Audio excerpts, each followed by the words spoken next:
Bom dia, boa tarde, boa noite. Não sei que hora você vai ver esse vídeo aqui. E aí, hoje eu vim dar continuidade àquele texto que eu tinha começado, do professor Rogério, lembra? Pois é, só que agora é a outra parte para finalizar. A outra parte é depois de tudo. Bem poético. Vamos lá, e dessa vez eu consegui. Vou colocar o texto. Consegui colocar o texto, aprendi. Para vocês verem o que eu estou lendo, não é? Ai, que absurdo. Vamos lá. Deixa eu pegar aqui, aumentar a letra para eu ver. Pronto, depois de tudo. Os escritos das Irmãs Soares, como momentos principais dessa publicação, sugerem algumas reflexões. O primeiro bloco do texto, de Maria Antônia Soares, trata de diversos assuntos. Já me referi ao primeiro artigo, Triunfo Efêmero. Outros temas também são abordados: as condições de vida do proletariado, as repressões policiais violentas, com suas truculências rotineiras, prisões arbitrárias, deportações, assassinatos e desaparecimento de trabalhadores grevistas, de visibilidade na imprensa operária. Também neste primeiro bloco é tematizada a Primeira Guerra Mundial, vista como expressão do modelo civilizacional adotado nos centros europeus. Os jornais anarquistas ridicularizavam e questionavam o orgulho civilizatório dos países centrais como um fator distintivo, ora das supostas raças, ora das ditas classes ou das nações.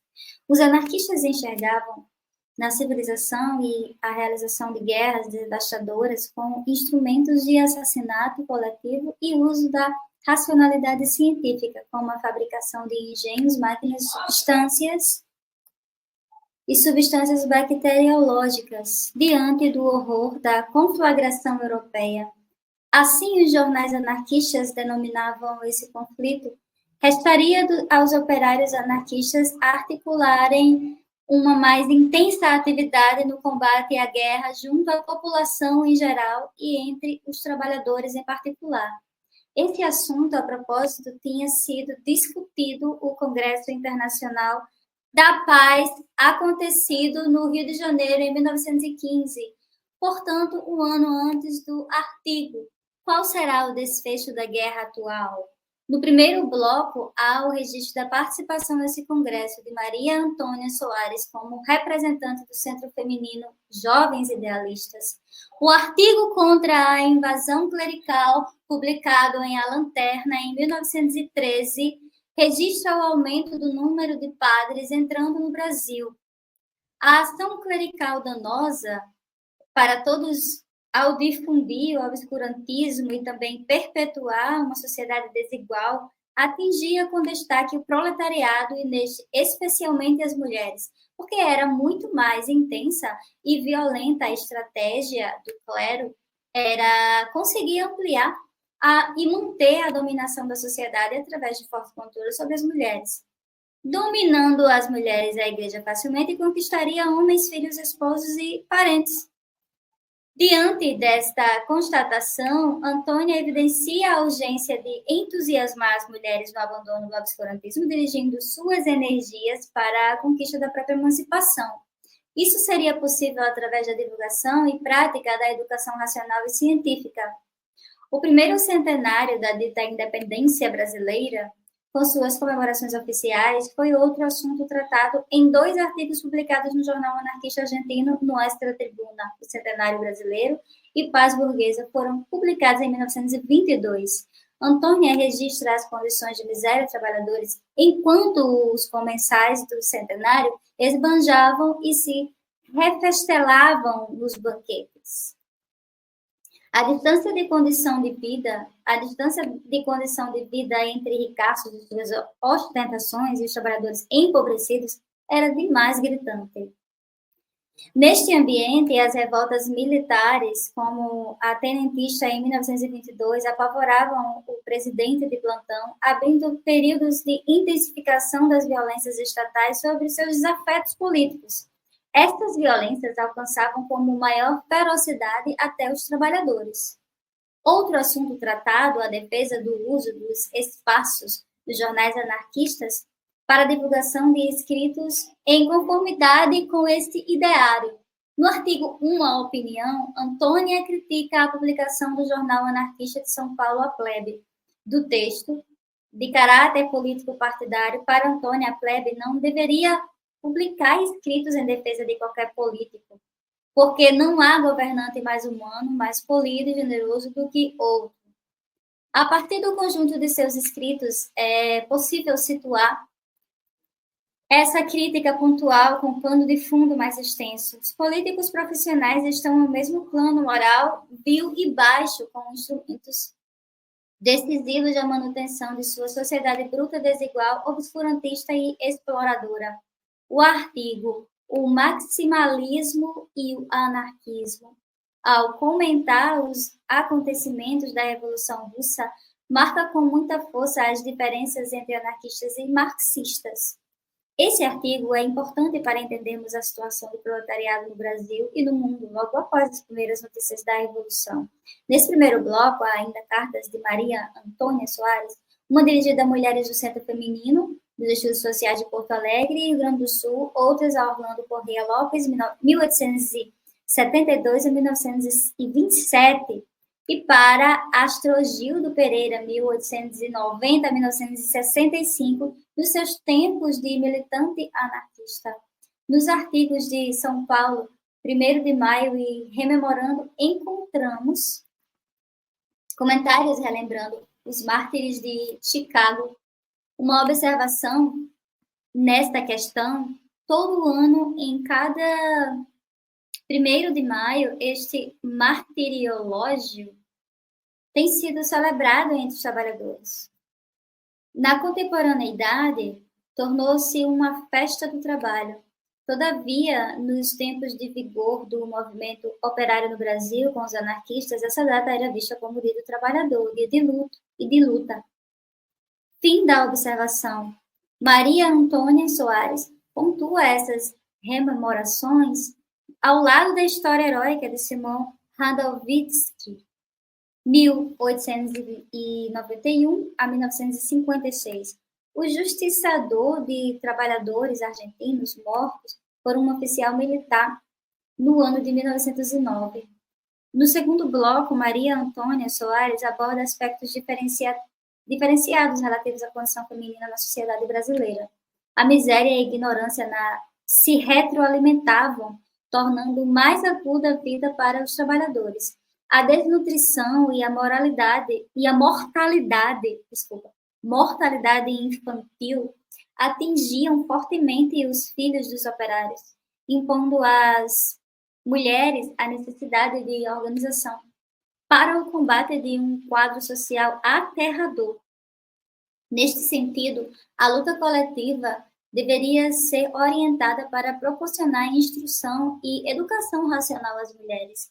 Este assunto é tratado nos vários artigos, sobretudo a instrução da mulher pela criança, pela mulher e pela humanidade, e pela emancipação da mulher.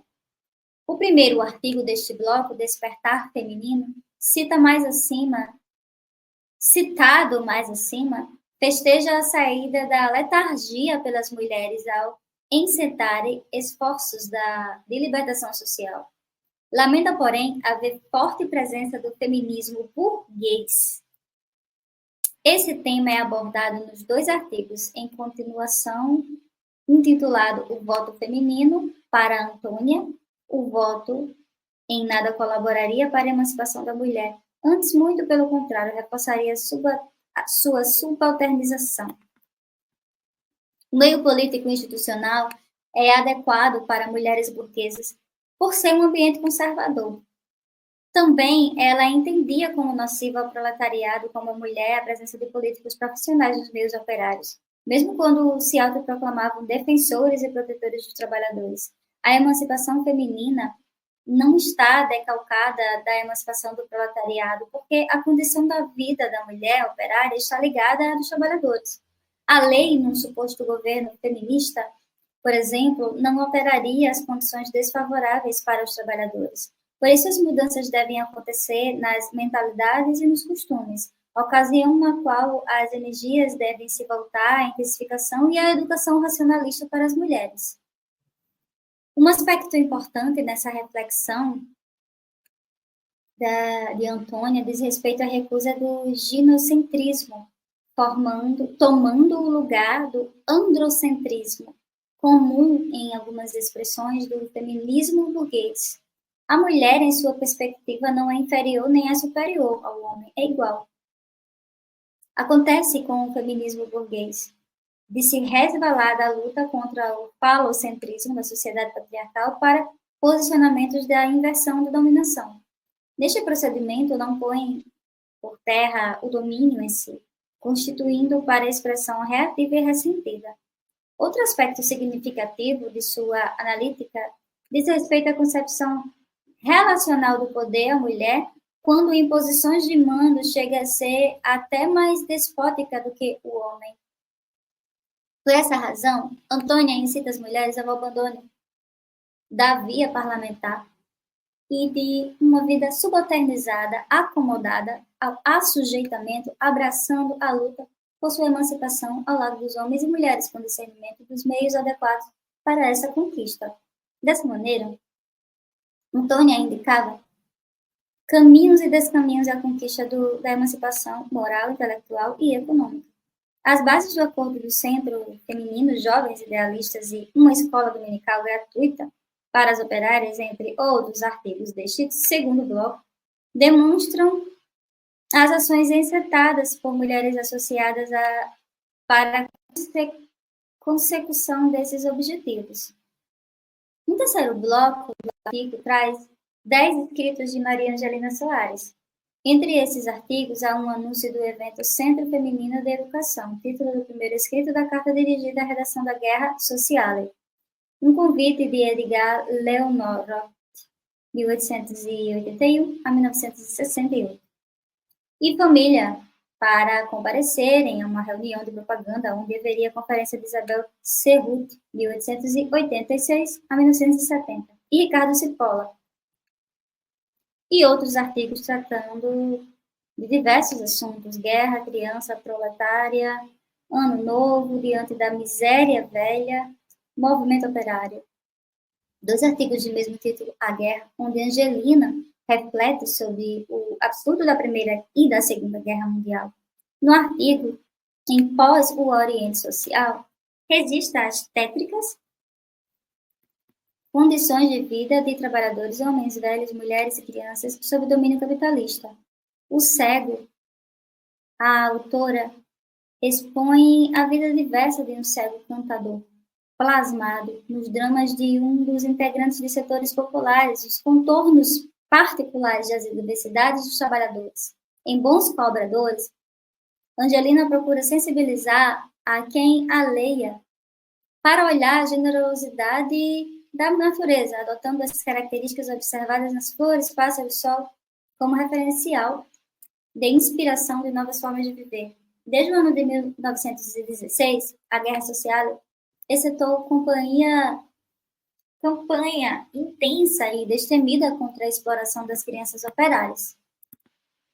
Crianças operárias, minha gente, crianças operárias.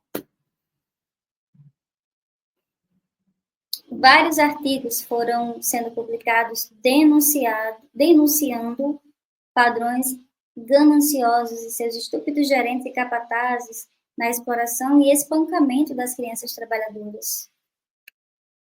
Também os pais eram advertidos por consentirem e colaborarem com essas violências. A campanha de combate a essa situação reuniu adesões de todas as partes, tendo sido criado um comitê de defesa de menores martirizados.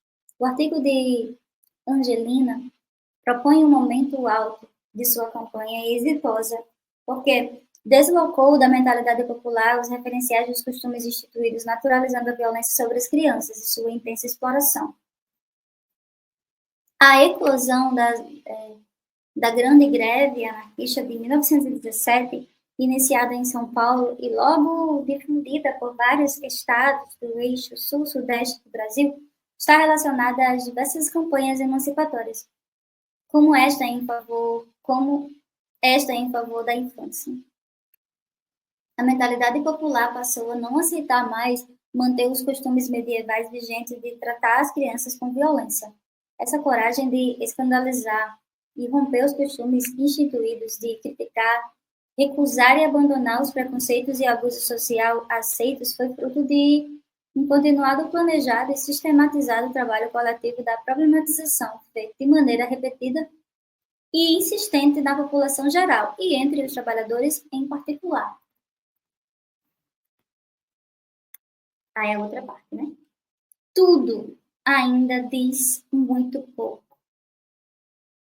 Considerando a pergunta provocadora elaborada por Aline Ludmilla logo na página 8, o que nós hoje podemos aprender com o legado dessas mulheres? Com este questionamento incitador pertinente é oportuno, é possível favorecer a quem leia esse livro recolher deste os textos das pesquisadoras e organizadoras até os artigos das Irmãs Soares, vestígios de vida revoltas, intensas e submissas. Esta é a maneira pela qual podemos nos deparar com maiores possibilidades de trincar as duras colunas de sustentação de nossos tempos passados, ou mesmo dissolver enrijecimentos ocasionais nos fluxos libertários e liberatórios. Polarização esta dada entre grupos em disputa acirrada e obcecada pelos postos de direção da sociedade, diga-se bem a verdade. Olhando com a perspectiva das Irmãs Soares, ambos os grupos contemporâneos são a imagem simétrica invertida um do outro. Por isso, talvez o mais interessante seja nem tanto aprender com as Irmãs Soares, mas antes de tudo, ou mesmo em um lugar disso, desaprender. Vejamos um pouco mais sobre essa proposta pulsando nas Irmãs Soares. O convite de Antônia, dirigindo especialmente às mulheres no já citado artigo Despertar Feminino, para juntas se lançarem na luta, possui sintonia fina com os escritos de Angelina. Este chamamento indica o reconhecimento da existência de enfrentamentos surgido muito antes da convidante e das convidadas.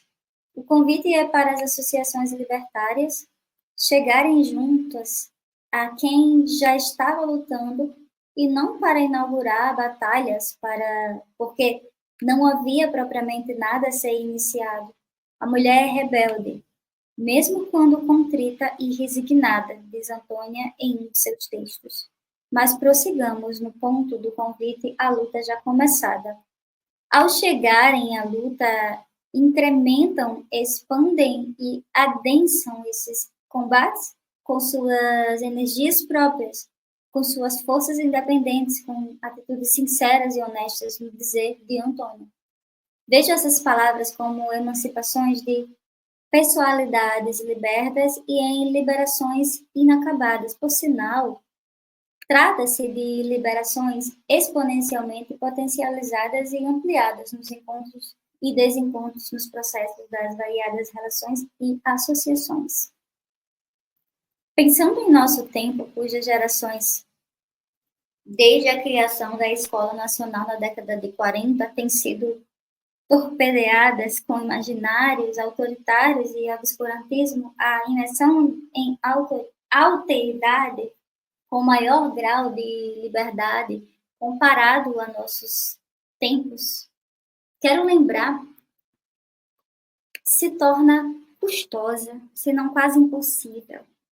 Isso fica mais desafiante ainda quando deslindamos na escolarização a instauração de processos sociais cada vez mais disciplinadores, domesticadores, configurando a naturalização da docilização dos corpos e atuando junto à intencional redução dos horizontes incentivos do imaginário coletivo. Essa a razão da necessidade desaprendizagem dos produtos da escolarização em si, como forma de mergulhar mais inteiramente em espaços de liberdade. Hoje nem sequer imaginamos como possíveis de terem existido tão perto de nós. A escolarização nos leva, por exemplo, a ver pessoas como entidades autorreferentes, como uma espécie de mônadas, sem relações e impermeáveis aos processos, situações e circunstâncias. Essa mesma perspectiva é projetada e ampliada a grupos reduzidos na contemporaneidade às definições identitárias. Nada mais falso e enganoso. Podemos ter este discernimento fazendo um mergulho atento e cuidadoso nos escritos das Irmãs Soares, como também em muitos impressos dos anarquistas do seu tempo, permitindo-lhe e expondo-nos aos contágios, afetações e às desestabilizações provenientes desses verdadeiros fragmentos de suas vidas. Todo o presente livro é assim, desse jeito, vibra intensamente com vício e potente dinamismo coletivo nos escritos das Irmãs Soares. É possível vislumbrar suas associações com um bando de guerreiras selvagens, nômades, irredutíveis e governáveis, e não como tropa, procissão, regimento ou rebanho. Os artigos de elaboração coletiva, quando não vinham assinados, são reveladores dos métodos e processos coletivos na produção de conhecimento efetivados no movimento anarquista. A dinâmica coletiva caracterizava o conjunto de atividades, invenções, instaurações, realizações desse movimento. Greves, manifestações de rua, congresso, escola, universidade, teatro popular, conferências, criações de diversos comitês de trabalhos, piquenique, bailes, associações e sindicatos ou ligas operárias, confecções de jornais, revistas e livros aconteciam em cadência marcadamente autogestionária, através da convergência das energias pessoais e interpessoais, isto é, em coletividades. Outro ponto a se considerar, seguindo esses apontamentos relativos à dinâmica coletiva, diz respeito a encontrarmos neste artigo a presença do pensamento coletivo. Mesmo com autoria identificada e identificável, os artigos mostram a existência da razão do outro como condição incontornável de sua constituição. Esta qualidade associacionista está presente desde a concepção do jornal, sua nomeação, elaboração dos artigos e paginação, colaboração, distribuição, divulgação e criação de suporte financeiro. Este particular do pensamento coletivo, expressando a dinâmica coletiva em movimento, fica mais bem posto em vários momentos dos escritos, mas, sobretudo, quando da rusga inicial do episódio do Congresso Internacional da Paz e da sua superação. Tão vivas! Tão vivas! Peraí, estou na página 226, não é isso? Só falta 2 páginas, minha gente. Que coisa. Tá pouco. 226. Voltando. Ainda tenho em foco a desaprendizagem, a ligação humana com o planeta e seus habitantes vegetais e animais, como também a localização de nossa espécie na escala zoológica, planetária e cósmica. Aparece nitidamente nos artigos de Angelina. Ela indica insistentemente nossa condição de seres da natureza, ao pontuar a presença das flores, dos pássaros, do sol luminoso, por exemplo. Esta elaboração argumentativa não deve ser reduzida a um simples e belo recurso estilístico, mas como indicação de uma perspectiva filosófica e epistemológica da crítica radical e recusa decidida do antropocentrismo e suas desdobras. A escolarização produz e reproduz em todos nós, como um dos seus efeitos perniciosos, o antropocentrismo. E seus caros filhotes centristas, levando-nos a ignorar o nosso lugar no planeta e no cosmos. São analíticas compostas da busca de dar conta da complexidade da vida humana, considerada dentro e fora de suas fronteiras. Por isso são textos multiversados, multifacetados, multidimensionais, expressando o dinamismo convivial e intelectual disciplinar. O adoecimento é até a morte de crianças, por exemplo. O adoecimento e até a morte de crianças, por exemplo, tem como uma das causas importantes a ignorância das mães quanto à alimentação sadia e aos tratamentos adequados para as moléstias e enfermidades. Mas tem relação também, diz Antônio, com a forma de organização social vigente, baseada na dominação e na exploração. Ela não esquece de tematizar a falta de energia e a resignação de muitas mulheres operárias diante de uma brutal miséria, entregando-se e deixando fenecer os filhos sem recorrer a todos os meios possíveis e imagináveis a fim de enfrentar essas situações.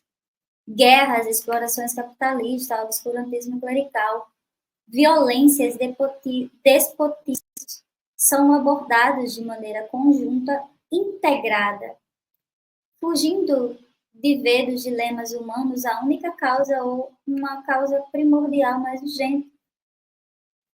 O mais importante diante da qual os demais assuntos são desdenhados.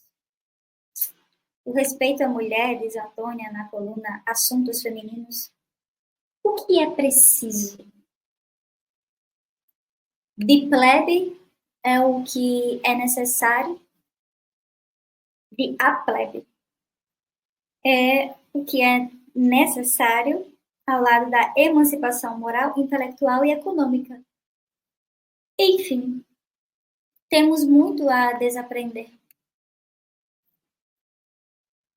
Se acolhermos com delicadeza, ternura e atenção textos como os das Irmãs Soares, acredito ser esta a maneira pela qual poderíamos conseguir romper os cipoais e as grades nas quais os empinheirados dominadores de secular tecnologia social na gestão das vidas humanas replicam as condições de sua existência.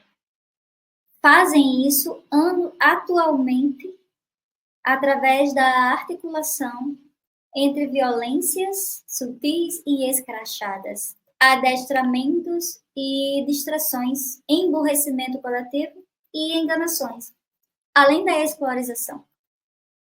Esta última produz subjetividades fascinadas e entusiasmadas com o próprio assujeitamento.